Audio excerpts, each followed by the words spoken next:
Danes v Pomurskem dnevniku prevzem hrane pred lokali. Varstvo otrok v času koronavirusa. Porabski Slovenci predali 2000 mask. Nov načelnik generalštaba Slovenske vojske. Vreme jutri pretežno jasno.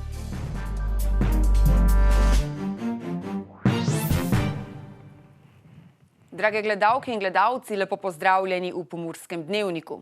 Gostinci so do zdaj svojim strankam lahko hrano zgolj dostavljali na dom. Z včerajšnjim dnem pa se je to spremenilo. Saj je omogočen tudi osebni prevzem pred gostinskim obratom, ob tem pa je potrebno poskrbeti za vse zaščitne ukrepe.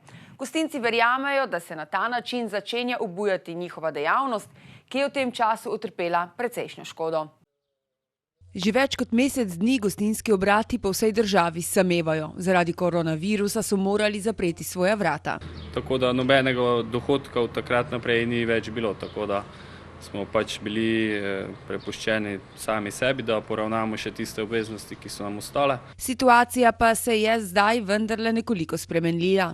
Stranke si namreč lahko od včeraj naprej same pridejo po hrano. Ampak prevzem je možen zunaj, naprimer mi imamo na dvorišču Zvezda. Kuhinja pri njih je delala vse skozi, saj so morali poskrbeti za dostavo malic svojim strankam, med katerimi so tudi večja podjetja v Pomurju. Moram povedati, da je dostava delala dosti več kot prej, ker tudi dosti naših kupcev oziroma strank, ki so hodili sem k nam in vozimo zdaj domov, moram povedati, da delamo kar precej, ker ta ekipa, ki je ostala zdaj, ki dela, dela kar precej. S ponedeljkom so svoja vrata odprli tudi nekateri ponudniki hitre hrane. Odločitev jih je razveselila. Tako da se rodi od začetka. Dnes imamo malo tako, se posečejo, kak tremo imamo, kak ti ne povem. To je že preveč, skoraj mesec pa pol, ne? Smo že malo bližje temu, da mi lahko začnemo delati, pa da lahko pride kakšen evro v našo blagajno. Tudi v času, ko je bila dovoljena zgolj dostava na dom, so ljudje želeli priti sami po hrano. Dostava ima namreč svoje prednosti in slabosti. Nismo v mestu, smo na vasi in zdaj, da jaz pridem do Murske, pa da mi naročijo z druge strani občine nekaj, to sigurno traja nekaj časa, ne? In bo dosti lažje, če pridejo sem.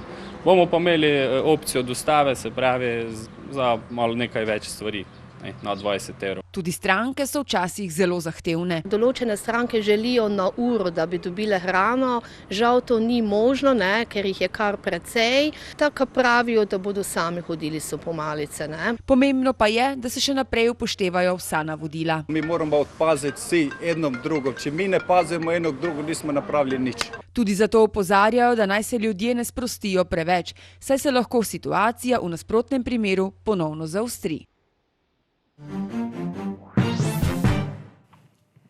Vsi vrtci, javni in zasebni, so od 16. marca zaprti. Preverili smo, kako je v vrtcu Murska Sobota poskrbljeno za otroke, ki potrebujejo varstvo in kako v tem času pri njih poteka delo.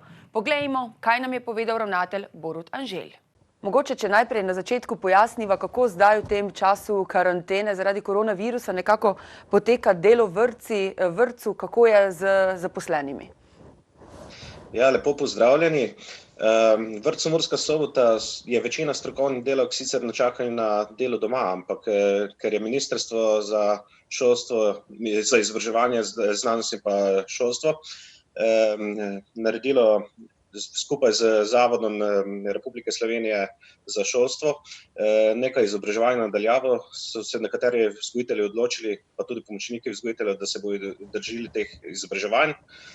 Poleg tega pa tudi vzgojitelji svoj poklic jemljajo ne kot poklic, ampak kot poslanstvo in tudi sodelujejo z starši in pošiljajo določene ideje za delo z otroki doma, ampak na koncu, koliko tega se realizira, je odvisno od samih staršev. Mogoče imate kakšno oceno, kakšno je to sodelovanje, oziroma kakšna je realizacija, kakšen povratna informacija strani staršev? Ja, koliko so vzgojitelji meni poročali, se starši kar dobro na te zastavljene naloge odzivajo.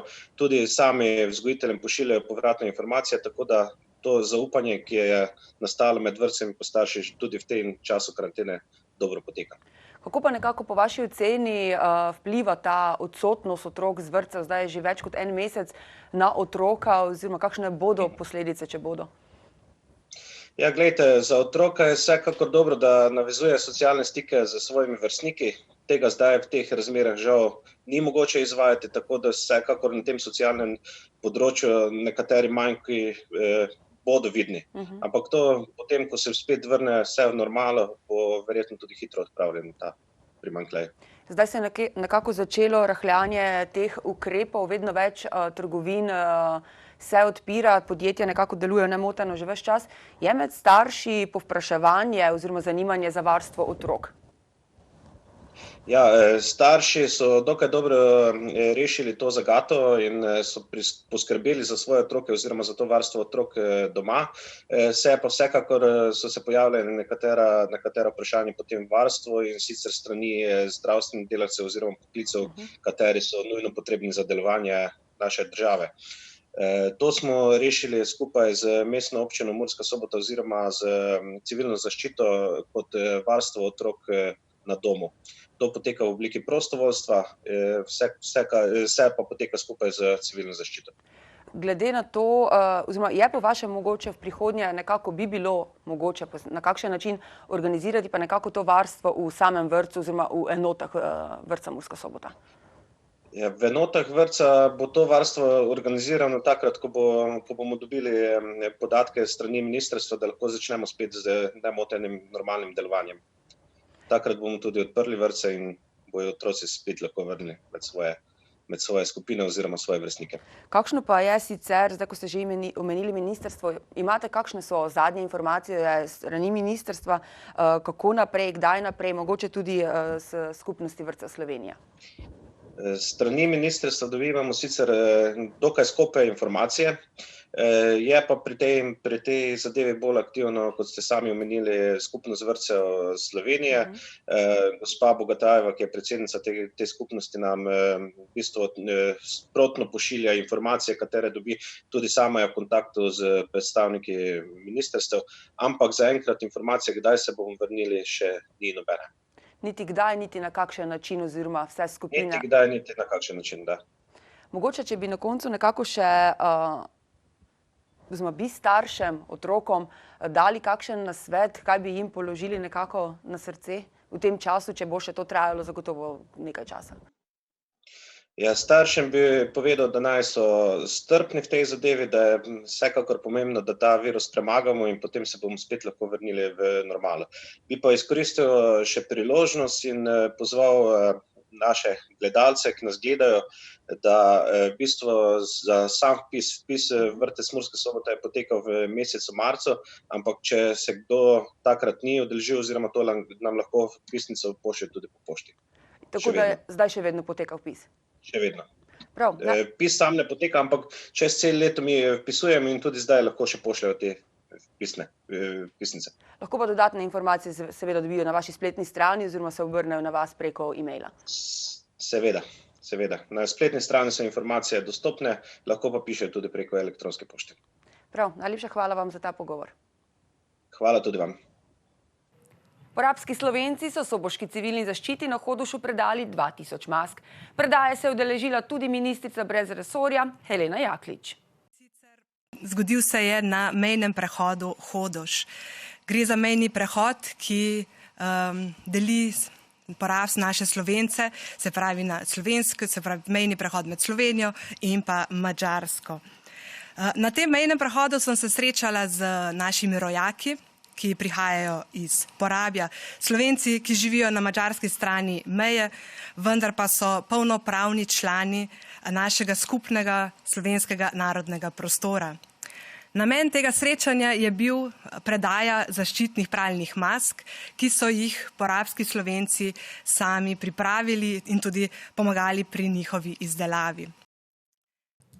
Brigadir Robert Glavaš je na Ministrstvu za obrambo prevzel dolžnost načelnika Generalštaba Slovenske vojske. Brigadirja Glavaša je najprej sprejel obrambni minister Matej Tonin, ki je poudaril, da je novi načelnik vojak z dušo in srcem, ki se je izkazal v dolgoletni karieri na številnih dolžnostih, tako doma kot v tujini. Zato sem z mirnim srcem in popolnoma samozavestno vladi Republike Slovenije brigadirja Glavaša predlagal za novega načelnika Generalštaba Slovenske vojske. V tem mesecu, odkar sva sodelovala skupaj nekoliko bolj intenzivno, se je izkazal kot vesten in pa izjemno profesionalen vojak, ki razume in ve, kaj potrebuje Slovenska vojska in tudi natančno ve, kakšne so možnosti in tudi izzivi, ki čakajo Slovensko vojsko v prihodnosti. Novi načelnik generalštaba Slovenske vojske, brigadir Robert Glavaš, se je zahvalil za izkazano zaupanje in napovedal, da si bo skupaj z najožjimi sodelavci prizadeval biti kos vsem izzivom Slovenske vojske. Siguren sem in vem, da bomo vse izzive, ki so pred nami in bodo pred nami, ne samo v tem času, ko je COVID, ampak tudi v nadaljevanju, kot je že minister povedal, okrog kadrov, okrog vseh teh nabav in ostalega, privedli do točke, kjer bomo ta diagram dvignili pozitivno. Zdaj, če govorimo o COVID-u, definitivno si želimo, da je diagram obolelih gre dol, vendar mi v vojski želimo, da gre kadrovska politika, viri, materialni viri in vsi ostali, tudi finančni, nekoliko navzgor. In edino tako lahko ohranjamo Slovensko vojsko v dobri kondiciji, tudi za vse naloge druge, ki bodo pred nami, če govorimo o podpori državnim organom, meji in vsem ostalim, ki bodo pač potrebo imeli po Slovenski vojski. Znanstveniki po svetu so že prišli do bogatih spoznanj o novem koronavirusu. Toda nobeden raziskovalec, laboratorij ali država ne more priti do rešitve sama. Evropska komisija želi zato znanstvenikom pomagati pri dostopu do podatkov in njihovem deljenju z drugimi. Zato je včeraj zagnala Evropsko podatkovno platformo za COVID-19. Raziskovalci bodo lahko v okviru platforme shranjevali, delili in analizirali širok nabor ugotovitev o novem koronavirusu. The coronavirus pandemic confronts us with many new challenges. To defeat this virus, we need a vaccine, better treatment methods, and large-scale testing. And for that, we need research. Scientists around the world have already produced a wealth of knowledge on coronavirus, but no researcher, lab, or country could find the solution alone. And this is why we want to help scientists to access data and share it with the others, across borders, disciplines, and healthcare systems. Therefore, we are launching today the European Union COVID-19 Data Platform. Researchers will be able to store, share, and analyze a wide variety of findings on coronavirus on this platform. From genomic data to microscopy and clinical data, for example. Within a few days, we expect thousands of DNA sequences to be uploaded and tens of thousands of research articles. The platform is an important part in the building of Europe's open science cloud.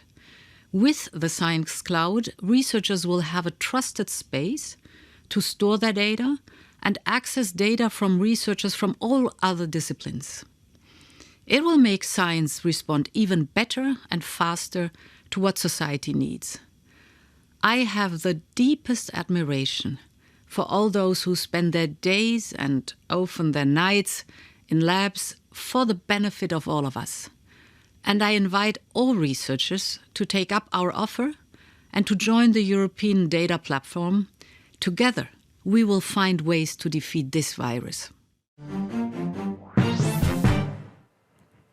Jutri bo pretežno jasno, veter bo nekoliko oslabel, kakšno vreme nas čaka v nadaljevanju tedna pa v vremenski napovedi. Danes smo imeli delno jasen dan s temperaturami okrog 15 stopinj Celzija.